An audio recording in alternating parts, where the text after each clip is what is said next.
as an entrepreneur and a business owner, there's so much time that we spend focusing on our business, whether it's passive thought or active thought.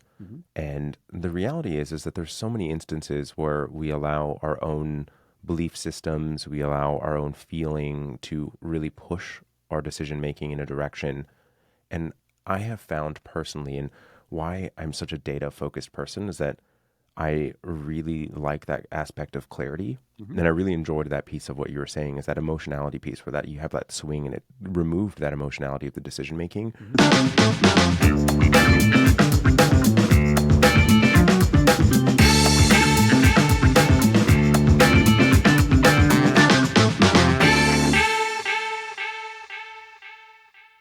Hey everyone, today's guest is Bill Coletti, a twice exited entrepreneur, founder of Kith.co and SCTH Leadership, and an expert at helping founders elevate into the CEO seat. Through his work, Bill focuses on streamlining operations, aligning teams, and fostering strategic clarity at every stage of growth. He's the author of Critical Moments, The New Mindset of Reputation Management, a guide drawn from years of advising top-tier clients like Target, American Express, and American Airlines. Before entering the business world, Bill led over 35 political campaigns around the world, and today he balances his high-impact career with life as a husband, father, sailor, and passionate global citizen. In this episode, we're going to be diving into a theme around fear and data and the crossover between the two. So I'm really looking forward to diving into this with Bill, and welcome to the show, Bill. Robert, great to be here. So appreciative of everything that you do for the agency community. So looking forward to a great conversation. Likewise.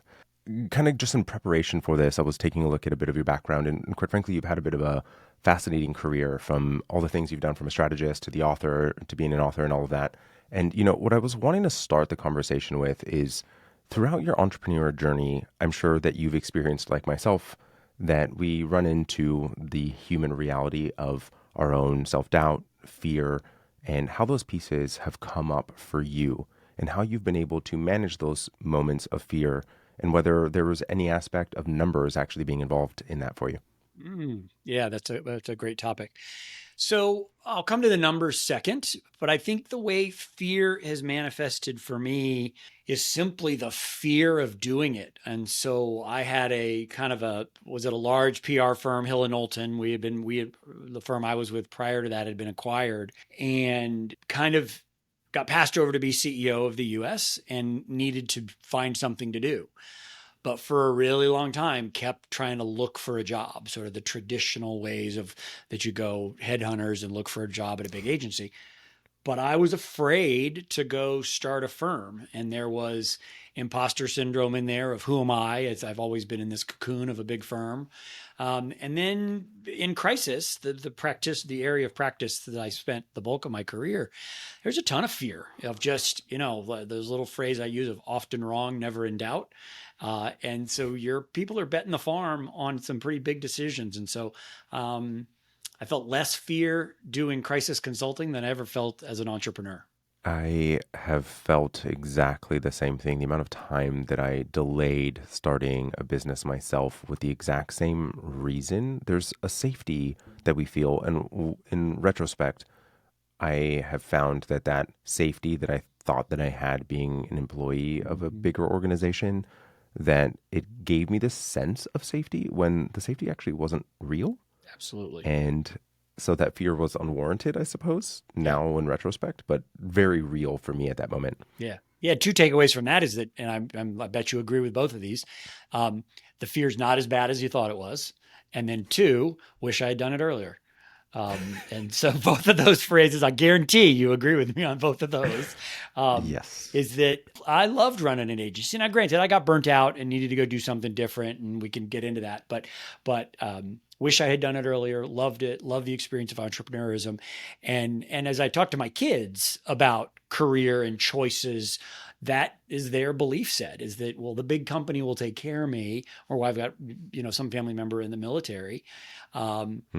And I have so much more control. You have so much more control than you ever had, even as a partner or whatever, for better or worse, whatever role you had at a big firm, or better for worse.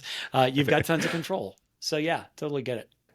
And yeah, I would agree with my ability to, at least at that point, catastrophize and make the situation so much worse in my head than it ever could be in reality.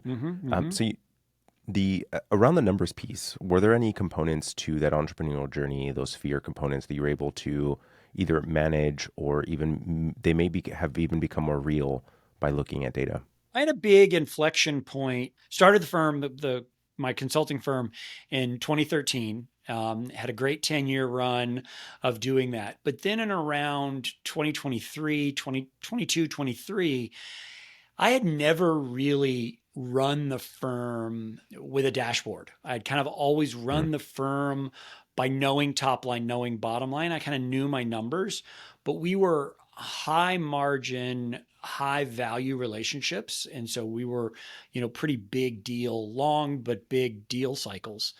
mm, Um, but then I knew that I wanted to exit. And so I brought in a chief operating officer who was very data and dashboard centric and took the emotion out of a lot of decision making, which it did a number of things. One, it sort of transformed my view of what being an owner looked like, because I stopped being a practitioner and needed to be much more of an operator. That's when the data really came in. And then two, it really let me identify the areas where I could let go of some things and bring closer some real core things. So for me, the kind of the data epiphany I had in the context that you talk about it and the work you do was really in and around my 2-year glide path towards exit. And it brought it mm. much more relief, because when I could manage it kind of manage it on a post-it note, if you will. I mean, we were more sophisticated than that, but Sure. manage it for my own satisfaction. But when I had the accountability of a partner, a chief operating officer partner, it really made dashboards, data, insights really much more resonant with me. The interesting thing that I really want to dive a little bit deeper into from that was one of the first statements that you made around the emotionality of it. Mm-hmm. And, you know, as an entrepreneur and a business owner, there's so much time that we spend focusing on our business, Mm-hmm. whether it's passive thought or active thought. Mm-hmm. And the reality is that there's so many instances where we allow our own belief systems, we allow our own feeling to really push our decision making in a direction. And I have found personally, and why I'm such a data focused person is that I really like that aspect of clarity. Mm-hmm. And I really enjoyed that piece of what you were saying is that emotionality piece where that you have that swing and it removed that emotionality of the decision making, Mm-hmm. which is the thing that I really like about data is it's, I don't like when numbers lie to me and they generally don't. Mm-hmm. And I have trust in them. Mm-hmm. I don't know the brain chemistry behind this, but there's kind of left-brained people, right-brained people, and we deal with a lot of creatives. And when we were at a big firm and I ran the Los Angeles office, I mean, we had a really gifted CFO, or I think he was sort of head of accounting by title, but a really gifted financial person for the office and kind of the Mm, West Coast. And he taught me a ton about running the business, because I couldn't run that by the seat of my pants, if you will. I kind of needed to sure. run that larger enterprise.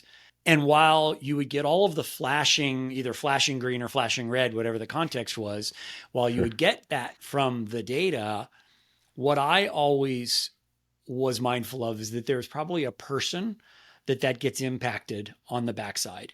Mm, And I tried to always be the leader, that even though the data was flashing red or flashing green, to have a little bit of humanity, to think about the other side and think about that other person. mm, And had sad, but had to fire my fair share of people, and then give raises and bonuses to my fair share of people. Um, yep. but I always think about that in context, that for me at least, the flashing red or flashing green, whatever the context is, isn't enough. There's a whole nother dynamic around our mindset that fits into that's important to me.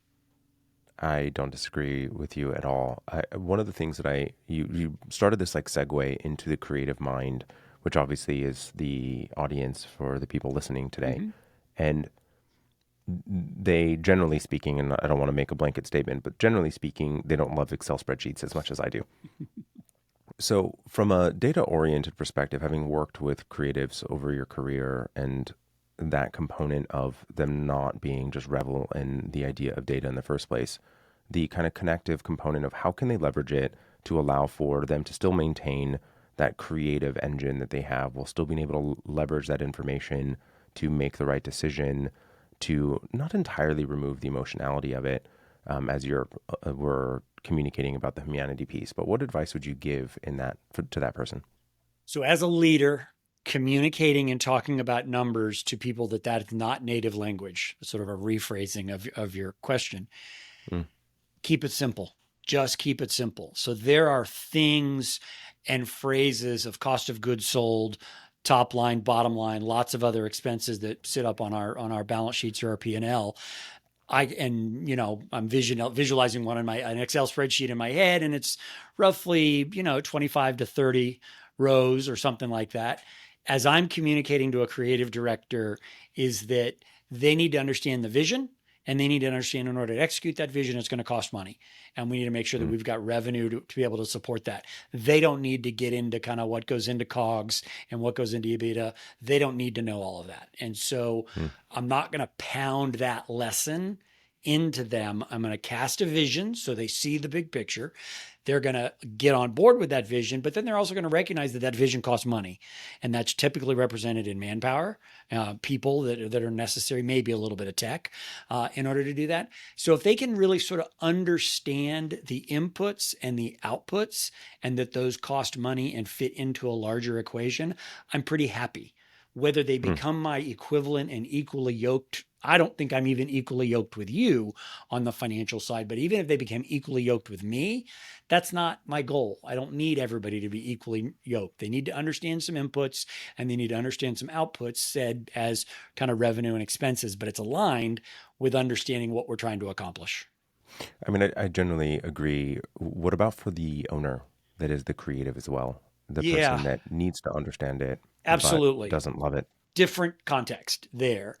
We have to be well versed in that because then we're not running a business, we're running a hobby or maybe a Mm. club if we've got more people involved. And that's not a business. And that's a tragedy. And that's when people really, and now kind of honestly, Robert, that was the first 5 years of my entrepreneurial journey is that I just Mm, knew that I could win big business. I knew that I had great big clients that would serve us and feed us and it all just kind of worked. And then mm, you hit a little bit of an economic bump. You hit a little some sort of macro trend of like, well, shit, this isn't as easy as it used to be. And hmm. so I And the numbers get think bigger too. the numbers get bigger, the stakes get higher. There's Yep. people looking at you every other Friday for payroll. So I think that it's malpractice if the creative just says, well, I'm the creative and my accountant takes care of all of that. That's malpractice for the owner, the principal. And they need hopefully somebody patient with them. And you and I have had a quick chat about, it's one thing to present the data, it's another thing to accept it, and then it's another thing to internalize it. And Hmm. so I think it's about, to put a fine point on it, we as owners, if we don't know our numbers and don't understand them to a level more than inputs and outputs, that's pretty close to malpractice. I don't disagree with you. I also think that there's, kind of these stages really in the evolution of a business owner as Mm-hmm. well. There is the stage where effectively, to a large degree, it is either you as a freelancer or even it being a bit of a hobby. Mm-hmm. And up until what point would you say, in your experience, at least in your own career, at what point did it become a necessity for you to start to understand these numbers? And I also just want to hit, if you put two different financial people in the room, the way that they would describe certain nomenclature might be a little bit different, anyways, the terminology that they use. So Yeah, know that you don't have to know every single dictionary definition of these accounting speak sure. words. Yeah. I've always thought that $300,000 in top line revenue and $1 million of top line revenue are two really important inflection points for the owner to take certain things more seriously than they previously had. And so I think at around 300, you can kind of keep track of that in your head to a certain extent. There's Mm, the stakes are small enough that you can understand that pretty straightforward because that probably means you at least have maybe an employee or maybe some sort of partial FTE at that $300,000 level. When mm, you get to 1 million, that probably means you've got at a minimum a second or third if you're a really high margin company, or if you're more on the, got sort of a digital offering, you could be up to 5 to 6 people, somewhere at $1 million. That's when the stakes, I think that's when the owner really needs to have maybe not a major in the numbers, but certainly a pretty strong minor in the Mm. numbers and get some really good outside support that can explain. For me, it was having an accountant. She was a woman who was the accountant at the big firm that I was with. She went out and did on her own entrepreneurial journey, started her own CPA firm. Hmm. She was just such a fabulous coach and advisor, and saying, I might want to take a look at row 15. That's something you should look at, or take a look at this. That was a Calling big them out. help for me, and very, very valuable. So I think those are two inflection points: 1 or 2 employees around that 300,000 to when you cross that million. It's somewhere in there. I don't know where it precisely is. I'm curious your take on that, if there's sort of some metrics that matter. But that's kind of the zone where I think knowing the numbers is more important. I would say that by a million, you definitely have to have a reasonable understanding of your numbers. I don't know at the $300,000 line. It depends, I suppose, on the number of team members and also the infrastructure from a reserve perspective of what you have available to you. Because if certain agencies, at least that I've come across, do not have a reasonable amount of reserves, that if they have a late payment from a client, that they're not able to make payroll. Yeah. And so if you're at a place that you know that you have a reasonable amount of reserves and you are looking at your financial statement just, let's say, once a month to know whether you are profitable and maintaining that profitability, and you're just managing cash flow, Mm-hmm. between that 300,000 to 750 range, I would say that you probably are reasonably okay as long as you are looking at a financial statement at least once a month. But it's having a cleaner understanding into getting into benchmarks as you start to get to a million, because the reality of what I see happen there is that you're in this really tumultuous stage of you are getting to a size that you have complexity now, Mm-hmm. but you don't have enough financial resources to allow for you to be able to get to that next stage. And you don't have enough financial resources to hire the people that you need to get through this difficult moment in your business. Mm-hmm. And so if you don't have the financial acumen to understand what's actually going on, the benchmarking that you need, where are you making investments appropriately, it can make it very difficult. Mm-hmm. And ultimately, where I see so many agencies in this stage of business making a whole lot less money on net profit line than they should be. And even in many instances where they get to, $1.5 million, 2 million, where they're making less money than they were as a freelancer. Yeah. And it's like, well, why am I Why doing is that? this? Why is that? How much of that can you outsource? Can an owner admit that's not their thing and find a you or find a CPA or find an ally to outsource the thinking? Can you outsource the thinking or the worry? Um, I don't know about, I mean, the thinking, some components do it, yes. I mean, I think that it's important to recognize that we each have our own innate ability in certain areas, and we don't all need to be the spreadsheet lover like myself. And the piece that I would want and that I would suggest is that you still have to have a reasonable understanding of what's going on. Mm-hmm. That if you don't understand the basic kind of definitions of certain line items within your financial, understand certain benchmarks of what should your gross profit margin be, what amount should you be spending in office and overhead, what amount should you be spending in administrative payroll, these kind of benchmark areas, buckets. And if you're outside of benchmark, why are we doing this specifically for a purpose, for an investment, and understanding those components of it? Do you need to be the person doing your own accounting? No. Mm-hmm. Do you need to be the person that's doing the in-depth analysis? No, you don't need to be. Yeah. And in fact, I would say that most of the people listening right now, that's not something that makes them excited. Yeah. So I think as an entrepreneur, one of the benefits of being an entrepreneur is that we're able to craft a bit of our lives and choose the things that we spend our time doing. And ultimately, if that is not the most high value thing for your business, then no, you probably shouldn't be the person doing it. Mm-hmm. Mm-hmm. Yeah, I've always found that just finding the right allies moves me forward in lots of different contexts. Tax and accounting and legal and then management. I think you can do. There's a lot to be said for management as well. You can find some allies in that as well. In your experience, both as an entrepreneur and working with clients as well, I'm curious about this intersection of looking at numbers and even potentially overanalyzing them, and the intersection of fear from the next kind of step. I mean, the amount of different phases I've gone through myself in different levels of self-doubt and the different challenges that I've run into throughout the years, And I'm curious around how you have noticed or been able to help people see the challenge that they're having, or where logic or fear is the guiding decider in a situation where they need to kind of steer the ship a bit differently in a direction. Yeah. So I think about that in the context of kind of at a core level of just a scarcity mindset or an abundance mindset. And so I've got a client right now that I'm working with in the coaching context, new firm, just about a year old, just crossed 1 million in sort of annualized revenue, got a team, heard someone smart say that he should have 90 days of cash flow, or, in reserve in case for the dip. He's now up to about 120 days of cash. He's got an opportunity to invest in a person that would really take him to open up a new vertical. Mm-hmm. And his scarcity mindset is keeping him from doing that. So by every sort of objective data metric, he's got good cash in the bank. He's got a strong pipeline, good, retained clients that he has. So he's sturdy. Mm-hmm. But that decision to move into this new area that would require him to add a 6-figure salary that really wouldn't even change that 120 necessarily, Mm-hmm. is really sort of paralyzing. And I've got another Mm-hmm. client that he is building it for growth and squeaking by with about 45 days of cash flow. Mm-hmm. And he's okay there. I don't like it. It scares the hell out of me to be with 45 days of cash flow, but he's good on that.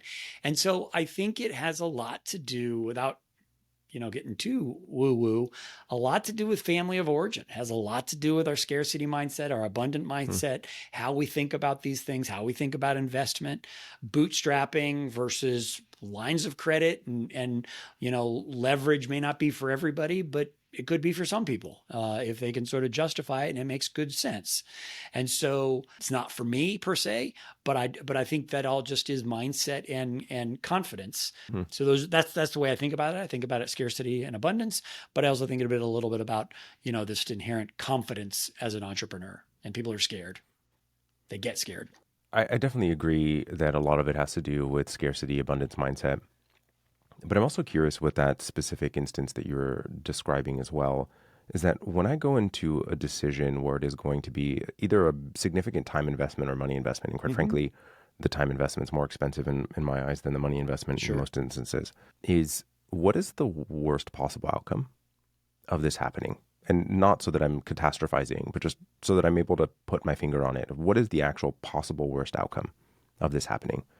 And if that were to happen, if that were to come to pass, am I okay with it? So in that example of that client of yours, theoretically, and I don't know the entirety of the scenario, but theoretically, I'm hiring someone, and then I end up finding out 3 or 6 months in, I've spent 60 grand, maybe in that 120K odd range of the salary, spent 60 grand in comp.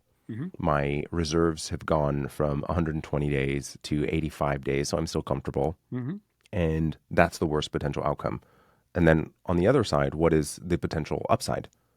So there's two kind of calculus, and I forget exactly which book this idea has come from that I've read, of am I willing to sacrifice the investment that it's going to take to achieve the outcome?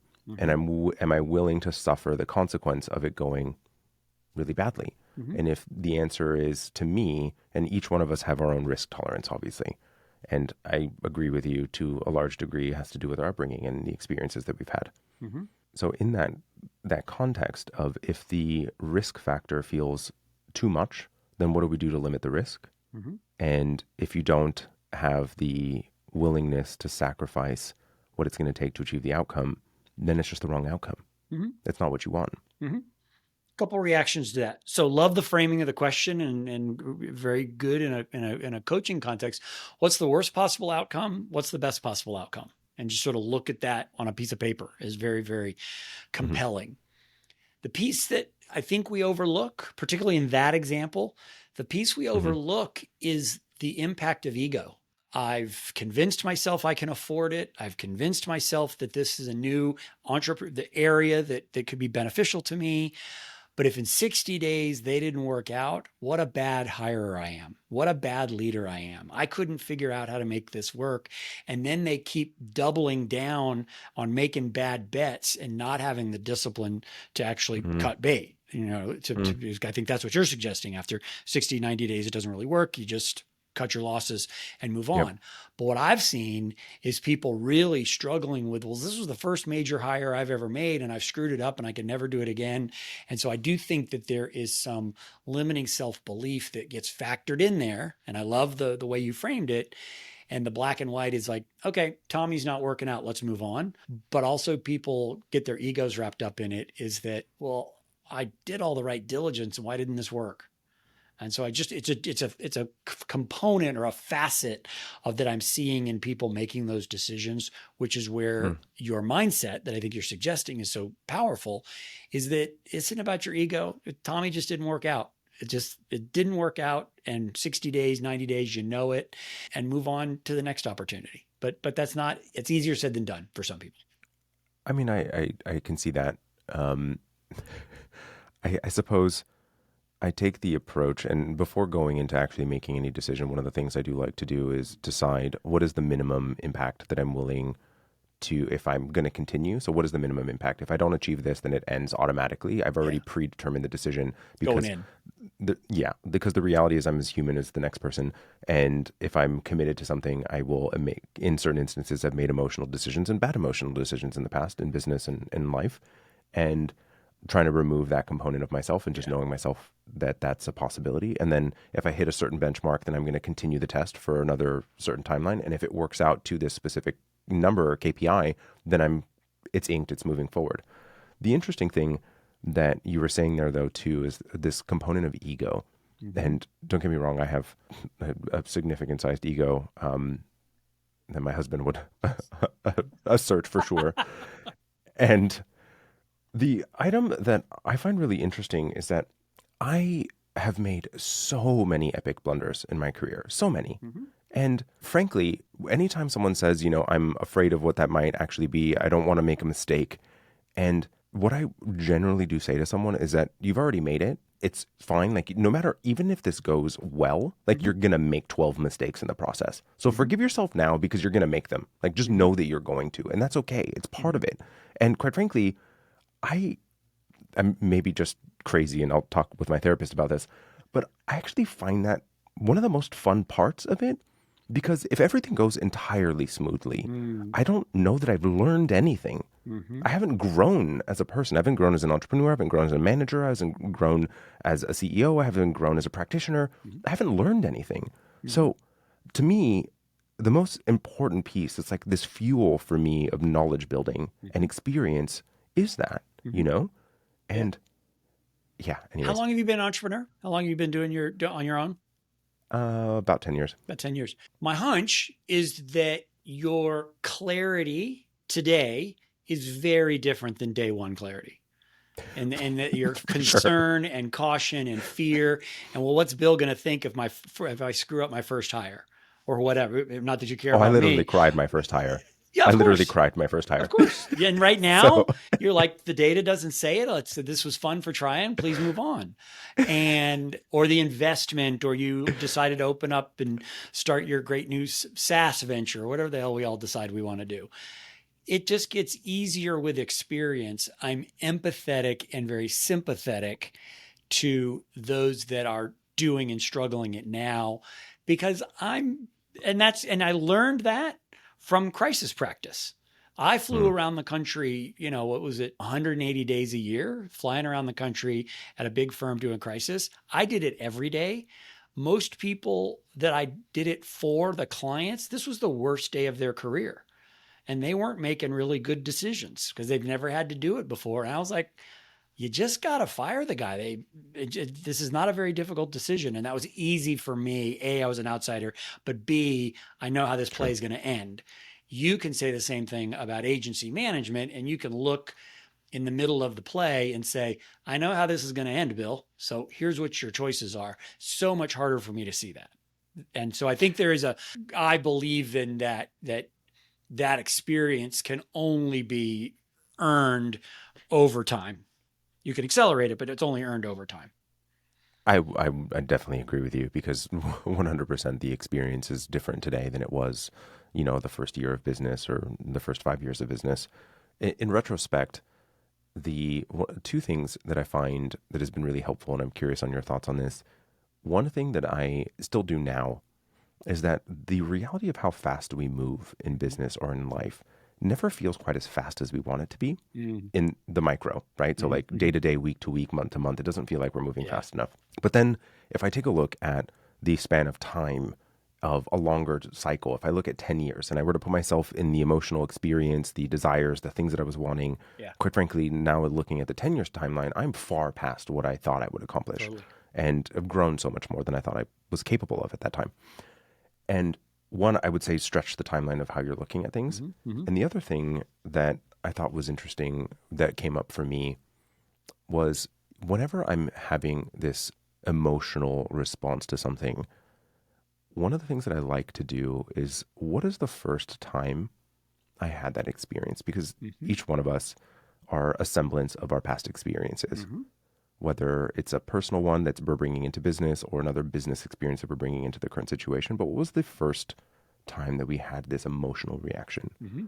The fear, the disdain, the self-doubt, the Mm-hmm. whatever that we're experiencing. What was the first time? And Yeah. then providing context to it of, am I experiencing it the same way right now? Does it even have any relevance? Am I just bringing something in and it was brought up for this specific reason? Yep. And then does it have any context in the existing circumstance that I find myself? Mm-hmm. Yeah. Super healthy, by the way. Super, super healthy.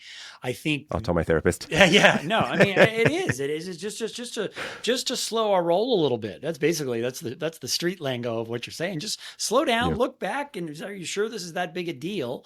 And let's evaluate it. Nobody wants to be told that their perceived big deal is not a big deal. Nobody likes hearing that. that's Um, a great way to piss someone off. exactly.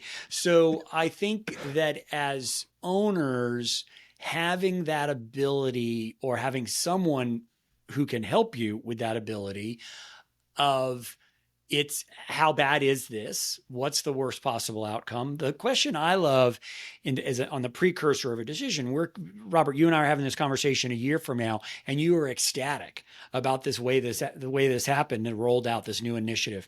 And you describe it. Well, we had 500 people at the conference and people bought thousands of copies of my book or whatever the context is.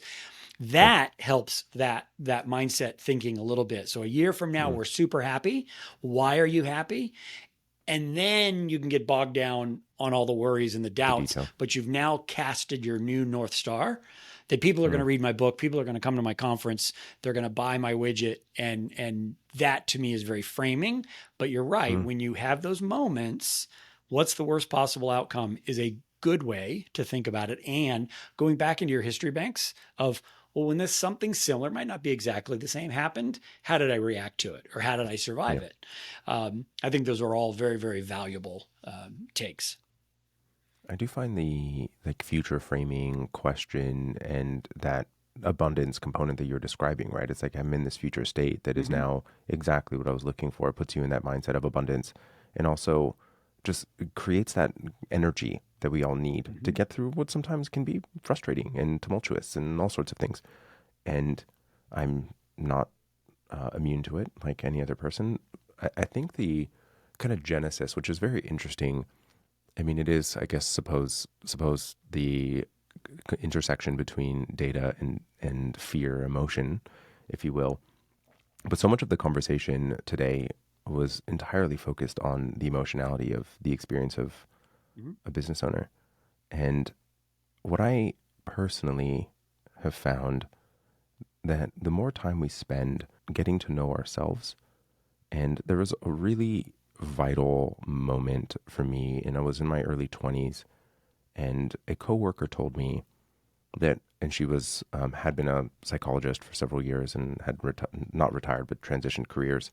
And she told me that one of the things that she does every single day is that she doesn't judge herself for the emotion that she had, but at the end of the day, Mm-hmm. that she evaluates and just takes stock Mm-hmm. of whatever she experienced, the good, the bad, the ugly, all of it. Mm-hmm.